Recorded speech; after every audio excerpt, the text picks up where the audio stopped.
rockabilly, swing jazz, funk, soul, you name it, this band's got it all. Oi, oi. I'm Robbie, the Face Radio Burgess, and welcome to Chatting Tracks. Let's talk music. Now, let's talk music indeed. Just a quick thank you to everyone that's liked and subscribed to the YouTube channel and everyone that's following the podcast. Thank you so much for that. It really means a lot. This little project of ours is really going somewhere, so thank you so much. And if you've not done it and you're a first-time watcher, give it a cheeky like. On today's episode, I'm talking to Bamboozle, a Kent-based band that plays all over the place, including Europe and England. They play rockabilly, jazz, swing, you name it. They've got so many styles, it's hard to define them down, really. And they're also going to change tack again with their new album. I spoke to the bass pixie herself, Serena Sykes, about the band, forming the band, and her musical history, and the future of Bamboozle. They're fantastic. There's been a link to the description to the band so you can find out where they're playing, and you can get all their albums and the new EPs on there as well. Anyway, hope you enjoy it, and I'll see you on the next one. Ta-da! Chatting Tracks. Let's talk music. Growing up in your house, was it very musical? Was your parents into music? Well, into yes. Played no. So my mum had a really cool vinyl collection, and it was sort of like Elvis. I remember there was Elvis, Kate Bush, Nana Muscuri. It was so random. Nana Muscuri, Neil Sedaka, Hot Chocolate. Oh, what else did I listen to? Johnny Nash.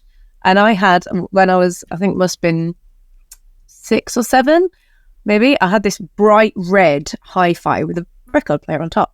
And I would sit for hours just playing all my favourite songs off all the different tracks. There was Simon and Garfunkel as well. There was one of them. There's such brilliant tracks. I've got this really weird eclectic music taste from my childhood on this crazy vinyl player. But I think the way it all started was when I was 5, my mum bought me this tiny little keyboard for Christmas. And she used to, God forbid, watch EastEnders, which it's like my childhood trauma. But I used to sit there with the keyboard, and at sort of 5 years old I learned to play the theme tune by ear, and my mum was like, oh my god, Serena's a genius, we need to get her a piano lesson. And so that's where that all started.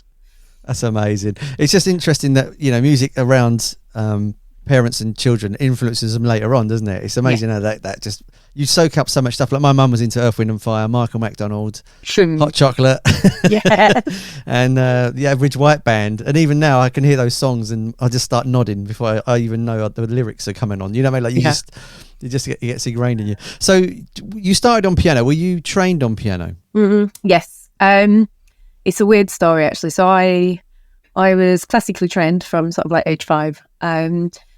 And it's something that I have severely moved away from. It was kind of, I think I might have had a sort of bad experience compared to a lot of people, but when I did my grade 1 when I was 8, and I learnt to play, and I was really good by this point.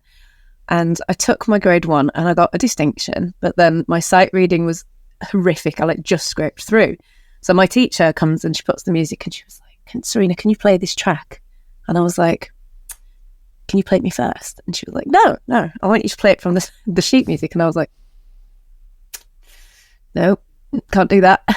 And I got the biggest telling off ever for not being able to read music after taking my grade 1. So I was kind of taught that you shouldn't listen, you shouldn't create and all this. It was, you read what's on the paper and that's what you do.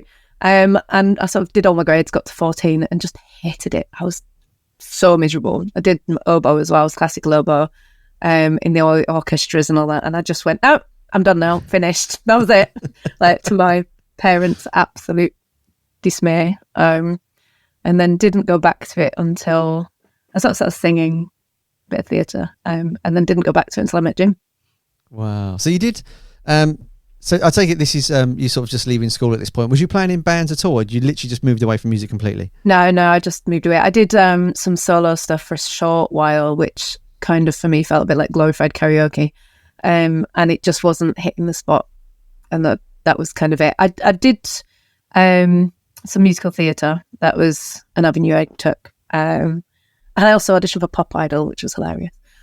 That video never is going to come to the surface. It was great. I had a perm and my mum dressed me and it was just really bad. But, there is a video somewhere out there. But yeah, so that was kind of all I ever did. And I'd written a lot of music, which there's still one track that I wrote when I was 19 that I'm desperate to record. And it's just finding the right situation. But maybe one day that'll come out.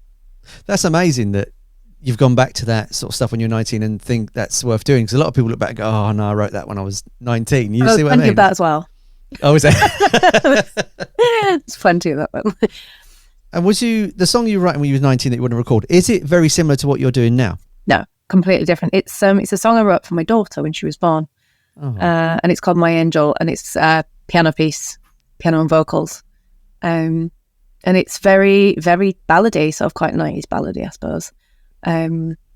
Yeah, but I'd really love to actually do a proper, I think a big orchestral version of it would be really nice. But I don't want to waste it. It's one of those that I'm going to save until we can do it in a proper studio, proper arrangement, and break away from something a bit different. Yeah, not sure if it's Bamboozle, but we'll see. Well, it doesn't matter as long as it's a good song. Who cares? Basically. But yeah. So you went into drama, is that right, for a long while? You sort of doing acting. Was it singing, theatre, that kind of thing?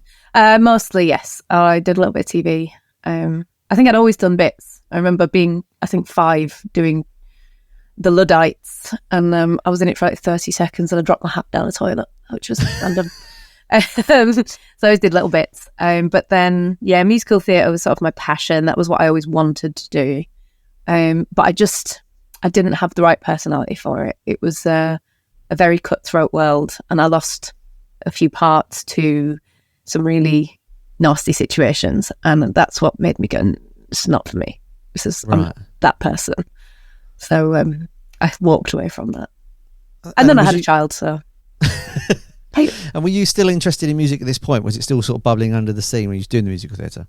It depends what aspect, really. I sort of poured my soul into my singing. That was a really big thing for me. And you can kind of still hear it today if you listen closely enough. I've been told quite often that, my voice is very musical theatre. And I'm like, I know, I'm trying to go away from it. It doesn't quite work for the rockabilly style. But yeah, so singing's always been there. That's never left. And it wasn't till I found double bass that I found an instrument that I truly loved and wanted to actually perform with. Because singing on my own with a band, I tried it a few times with a band, and also tried, and I was that person who just didn't know what to do with their hands when there was instrumentals on, and and I was just kind of like, I need to, but I never found anything that worked until the double bass. It's like John Lennon. He said he used to play the keyboard sometimes, and he was never comfortable unless he had that piece of guitar would across his stomach. And it's the same thing. Like as soon as he took the guitar off, he said he was he didn't know what to do. Yeah, this is it. This is exactly how I feel him. So you said the double bass pops into your life. How did that occur? What was it spurred you to want to learn the double bass? Because it's an unusual instrument for people to pick up even now, really. Well, it was meeting Jim. So I met Jim. It'd be about, we were trying to work this out because I think maybe 11 years ago now. Wow. Maybe 12. And we went on holiday to a friend of his in Holland. And he'd introduced me to the sort of old rockabilly, rock and roll music. So, I'd listened to some Elvis, but sort of more, less the Sun sessions, more sort of that modern Elvis, we're going from sort of the 60s onwards. So I hadn't really had hardly any at all experience in the whole rock and roll, rockabilly, swing era, except for a bit of Ella and Frank, the standards. And I was fascinated by the double bass. So when me and Jim met, I'd gone to quite a lot of the gigs. So there was a lot of seeing the Keytones play with the double bass and other bands in the festivals as well. And I was like, this is a really cool instrument. Never thought of playing it. And then we did this house swap holiday, and there was an old double bass in the corner, and I was like, oh, strings, this is fun, I've never done strings. So I'm like, Jim, what do I do? Where do I and we spent the 5 days we were there with Jim teaching me the bass line to Cry Me a River by Julie London, which is ridiculously hard for a beginner, and it's all the way down the neck and all this kind of stuff with no frets. And I spent the whole time wanting to throw it out the window, especially when I tried to sing with it as well. It was just like, no, brain's not computing. But by the time I finished, I was so addicted.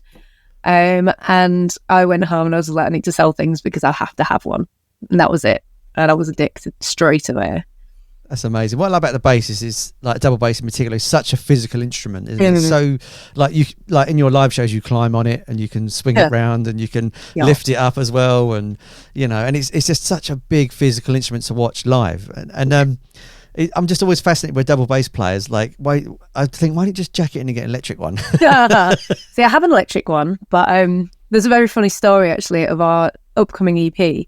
So we've just been absolutely luckiest people in the world. We got to record in Dean Street Studios in Soho with Johnny Solway, who's just recorded like James Arthur's new album, and he's done Adele before, and I'm just like, right, okay, woo, big deal. And also, only playing double bass for 8 years, I'm like, crap. So anyway, so we do this this new track. We've got this kind of Paramore style track which Jim wrote called Bleed, and on it we've got bass guitar. So I'm there in the studio with my bass guitar, messing it up over and over again and going, oh my god, it's just not right. So Jim's going, you want me to do it? And I'm like, no, you're not, I can't, I've got to do this. Like with the bass player.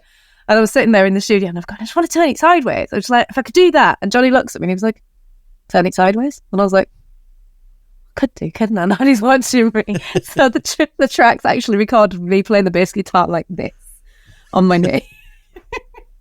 So yeah, so that'd be the reason I don't play bass guitar, because it's just not quite as easy as double bass. You heard it here first. When you hear the track when it comes out, me like that in the studio. So just popping back slightly there, the Keytones that you met Jim, the band Jim was in first, were they a sort of rockabilly 50s band as well? They're quite interesting. So the Keytones were one of the few bands that spanned a few genres. So they did a few rockabilly songs, but they were most known for their vocal harmonies. So they had a 3-part harmony, and it was one of the things that everybody loved about the Keytones. But they weren't really a doo-wop group, and that was the thing. So they had a nice variety of what they did, but their harmonies were just stunning, and that was sort of something that Jim brought to the fold. He's even now just incredible with harmonies, like absolutely incredible. And it's one of those things that me and Jack's both write. We both do harmonies, and it'll get to the point where we're like, oh, we've got this song, got some harmonies. Jim, what do you think? And he'll be like, should we try this one instead? I'm like, oh, okay. And he just kind of upgrades things this little bit. But he's amazing. I mean, not only can he shred on the guitar, but he can sing harmonies while he's doing it. I know. He's the double threat. We actually got a comment the other day about Jim, which was so we've had a rhythm guitarist play with us, and somebody said it is different.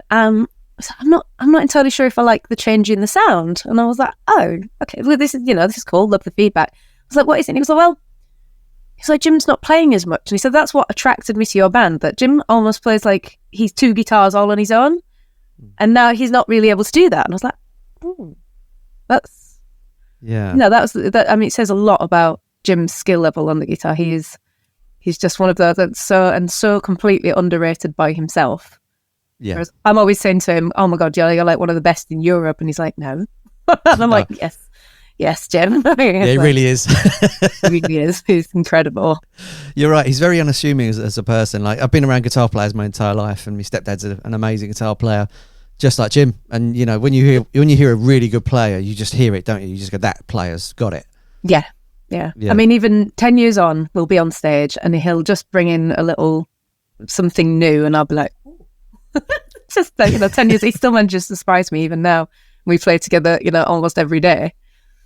He's brilliant. So was it the Keytones were naturally winding up and sort of Bamboozle got together? How did the band form? It's very controversial. Sorry. So I think the best way to describe it is I think they had different goals for their careers. I think the other guys in the Keytones were quite happy with continuing, because they've been around since the 80s, and they've got a lot of popular songs, and they were all they were very successful, so they were the other guys were really enjoying what they were doing, touring, playing the old songs. And I think Jim was musically wanted a new challenge. I think he needed to do something new, something different, and stretch what he could do, because obviously he's the person who he will sit. He was talking about going on holiday in February for 2 weeks, and he was like, oh, then he's going, and I'll obviously take my guitar, because I can't not take my guitar. So he'll go on holiday and he will practice for 2 weeks. That will be Jim's holiday. So, you know, he's that person who, and he just needed something new. Yeah. And I think it was sad for a lot of people. There's a lot of people who still to this day really miss the keytones. But it was the right decision for him at the time. That's fair enough. And then, so you get Bamboozle together. How long have you been playing bass at this point? 2 years, I think. 2 years. So you're still relatively a new player joining a band, yeah, with a guy that's been just come off a band that's quite successful. Brilliant. Was there ever a sort of thought where you thought maybe I shouldn't play bass and get someone else in because I've only been doing it for 2 years? Would you ever, or would you straight out the gate go, no, I can do this, it's fun? Jim was my confidence when it came to that. I never doubted it because it was, you know, we came to a crossroads. We were doing Swing Noir, which was our little jazz duo that I know you've seen.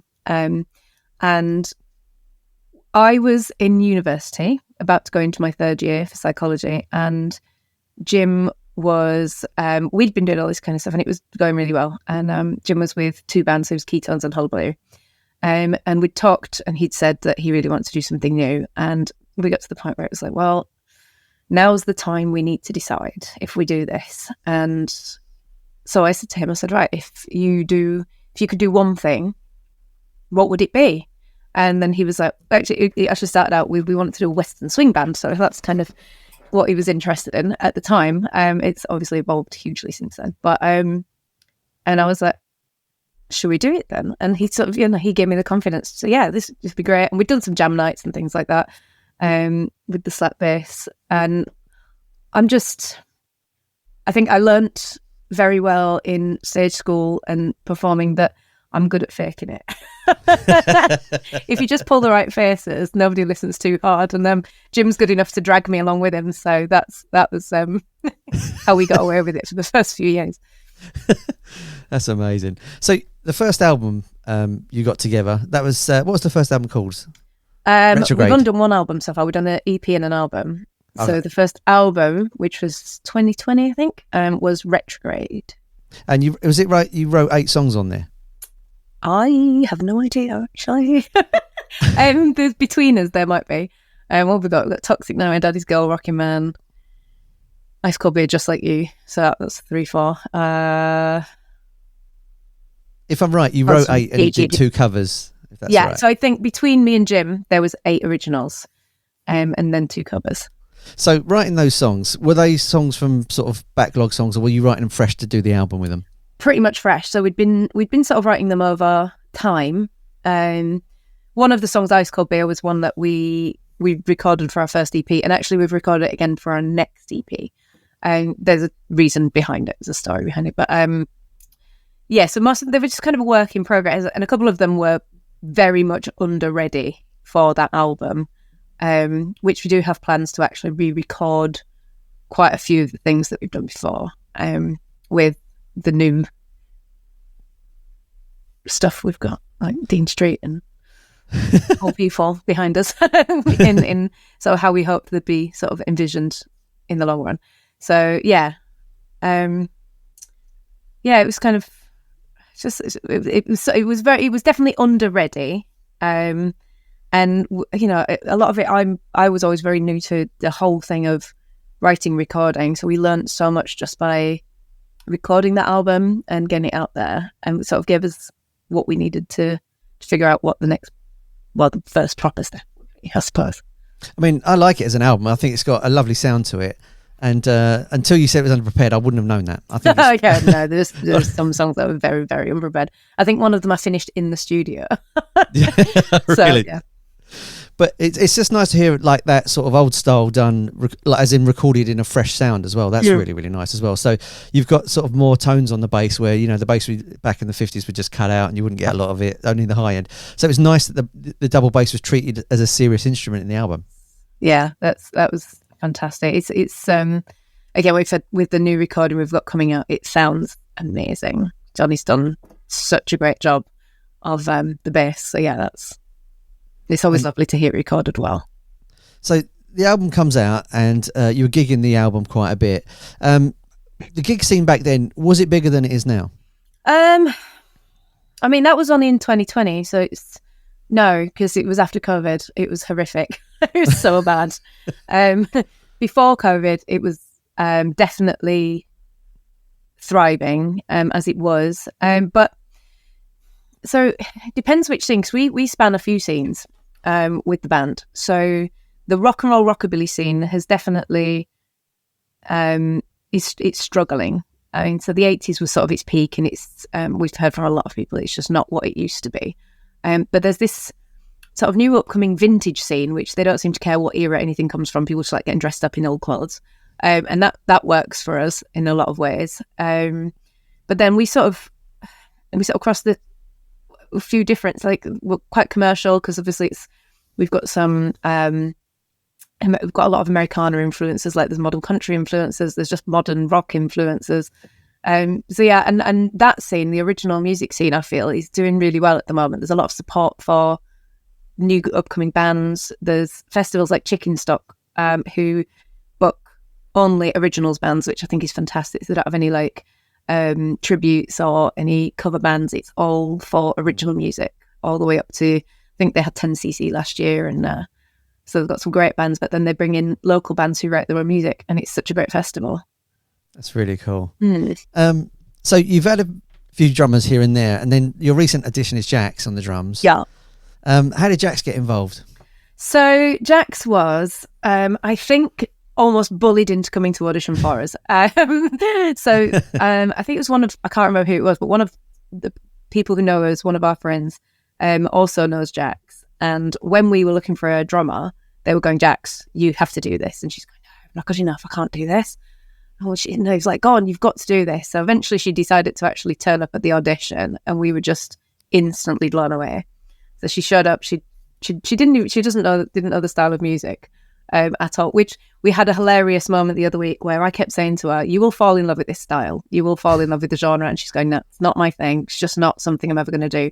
And we went to Twinwood Festival, and she was a little bit tipsy, and my friend Aaron was teaching her how to dance and all this kind of stuff. And she just comes sprinting over to Aaron, my other half, and goes, oh my God, I get it. And then just ran off. So finally she gets the start. But she'd never really heard much of it, but she was amazing even on the first try. And we also got to sing the most difficult harmony song we have, which is awful to learn. And she nailed that. And then she even went one step further and had written harmonies to one of the songs that I wrote that hadn't got any harmonies, but I'd always wanted to put in. And it was fantastic. And we've got the harmonies in now. So That's brilliant. Yeah, she just nailed it. It sounds like the Blues Brothers. Elwood, it's the band. Yeah. The best part was in the audition, we actually had Jimmy from Matchbox. I don't know if you remember Matchbox from the 80s. I do, yeah. So Jimmy's their drummer, always has been, top of the pops, all that kind of stuff. So Jimmy was in the room because he was doing a gig with us. So he was doing a rehearsal with Jimmy, and he'd heard her play, and he just turned around to us and he was like, you need her. You grab her now. And I was like, well, that's the plan. And Jimmy's a big fan of Jax. He thinks she's great. So he's a great guy. Jax's style before that, what sort of bands was she in? Was it rock bands? Was it pop bands? All sorts of stuff. She dipped quite often with Brad Pitt and the Pirates, which is sort of ska and reggae. She's done a lot of pop stuff. Country is her thing. She loves country. She's an absolute country nut. Down to the whole little, she's got the cowgirl hat and the little... she'll sometimes see that come into her style in Bamboozle gigs as well. She'll occasionally have a little bit of a country influence in what she's wearing. But yes, that was what she's really come from. Wow! So she had to learn a completely new style almost to play. Yeah, completely. The rockabilly was she was just like, I just don't get it. Get it? It's so weird. But yeah, she's in love with it now, which is great. And do you still enjoy touring and being in a van and the travel and all that sort of stuff? I was going to say yes until you said being in a van. Yes, except for being in a van. We were actually looking into getting new seats for it because it's so comfortable. We did our yearly trip to Denmark, which we drive the whole thing to the northernmost point of Denmark over about a week. And it's a long journey. It's a lot of time in the van. And by the end of it, we're all going, I've just had enough. But the touring aspect's great. It's so much fun. We just meet the most amazing people. We've got so many ridiculous stories that come from every single gig. We seem to have another stupid story of what's happened. So yeah, some that are worth sharing and some we probably shouldn't. I think it's best for bands to tour. I'm an old school person like that. I think every band should tour in a van that's a bit knackered, then get a slightly better one that's then knackered. I think it's the only way bands really grow and like survive. I really do. I think it's the way forward. Yeah, it's great fun. It's great fun. And it's just the stories you get as well. Like there's so many stories we could like. We were when I played in a band. We went to we weren't even that far, but I think we was going to have a drink. So one of us had to sleep in the van overnight. So the stuff gets stolen. You have a big row outside because there's like one hotel room with a bar for the shower. And oh my god, it's always the accommodation, isn't it? We stayed recently in I think it was a hostel in Belgium, and they had emus outside, which was very random, which we named. And we was like all of us. There was like 6 of us because we've got Aaron always comes on tour and does our merch, and then James often comes along and helps to drive. And we'd stay in this house where it was literally bunk beds. It looked like a prison. We were just like, oh my god, what is this? And like the mattresses were plastic and everything. It was just like, what is going on? But what a story! Exactly that. Wonderfully. So let's, if we can, talk about your new album that's going to be coming out. You recorded it in Dean Street, as you were saying. Is it a mix of styles? Is it more of the same? Is it a little bit different? So it's just an EP. So we've got 4 tracks. 2 of them we've released before, but they are significantly upgraded. One of them's Rocking Man from the old album, but I always had a vision for it that we couldn't achieve in the other studio, and it is now, it's just so perfect. It's amazing. And then we've done Ice Cold Beer again, mostly for the quality, because it'd be really great for a sync tune, and we're just hoping Heineken goes, oh yeah, that's the one, let's have that. You know. But yeah, so the other 2 are brand new tunes. One is quite rocky, it's a bit sort of Paramore style. And the other one is a little cover that we've done our own way, so it's quite interesting. And then on the B side, we've got 4 live tracks from the Lighthouse in Deal, which are more true to our sort of old style. So it's kind of for a lot of the older fans that will really appreciate sort of like the old. I think one's is it one a Louis Prima or a Louis Jordan? I can't remember. It might be a Louis Jordan. It would have been good if it was Louis Prima. What's really interesting on your website as well, which is lovely for young musicians that sort of listen to your music, see you live, want to learn the bass, you actually give lessons, don't you? Yes. I've got a YouTube channel for double bass lessons. And I started it for 2 reasons, really. One, because teaching's the best way for you to improve yourself. It makes you break down your own technique and make it better. And 2, because when I started learning the double bass, there was nothing out there. I was really fortunate to have a couple of wonderful people like Steve Whitehouse show me some of the basics and some really cool tricks and how to improve on my technique. But other than that, there's just nothing to learn double bass. I was like, it's such a cool instrument. It's such a cool way to play it. And there was I learned a lot of mine off Jeff Chalmers' channel, Discover Double Bass, because he does beautiful bowing and the jazz style. There's no slap bass. And I was just like, just needs to be rectified. People need to learn this cool instrument. So yeah, that's one of the things that I really wanted to sort of bring to the people and get more people and more girls as well. Girls into. Yeah, definitely. Like we was talking before we came online, and we were saying that there's not enough female drummers, there's not enough female double bass players, and there's probably people out there that just don't know how to start. Yes, very much so. Very much so. I've had a good 15 to 20 people message just to say they learned because of me from my channels. One girl, actually, we had an amazing one. So there's a girl in Montenegro, and I started following her because I was like, oh, she looks quite cool. She's doing the rockabilly thing, she's playing double bass.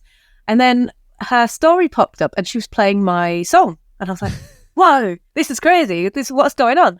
So I messaged her and I was like, this is really cool. I was like, do you mind if we share it? That's really fun that you're doing my song. And she was like, yeah, no, she was like, I learned to play bass from your channel and I just love what you're doing. I was like, oh my God, that's so random. So she's got her own little band doing the double bass and singing. It's really cool. That must be an amazing feeling. Yeah, it was really fun to see. It was just like, that. It's so lovely that it's getting out there to so many people and inspiring them to take up the double bass. That's brilliant. So what's next for Bamboozle? You've got the EP coming out, and then is it just more touring till Christmas or? So we've got EP. We've got a lot coming out, actually. We've got a huge rebrand. So when we worked with Dean Street, we were also lucky enough to work with a company called Engage Convert, and they've designed us new logo, new website, new socials, everything. It's incredible. So we've got this whole new website that's coming out very soon, brand new logo, a whole new range of merchandise will be coming in the next few months. New EP, we've got a music video in the planning, new photo shoot, because obviously we haven't got much with Jax in there yet. So that's the next big step to get those out there. See, there's just tons coming in the next few months. The workload is ridiculous, but it's going to be worth it. You just said all that with a smile on your face, though. So if people want to find out more about you and the band and the lessons, where's the best place to go for that? So our website, which will be soon brand new, but still at bamboozlehq.co.uk, or all our socials, so on YouTube and on Facebook and everything. You find us under Bamboozle HQ. Everything is, the YouTube is, and the lessons are just on our Bamboozle YouTube channel as well. But hopefully I'm going to have a website for the lessons with a bit more content and cool stuff. That's fantastic. I'll put some links in the description for all those things so people can find it easy. Serena, thanks for chatting today. It's been amazing. Yeah, it has. It's been great to chat to you again, Rob. It's been a long time.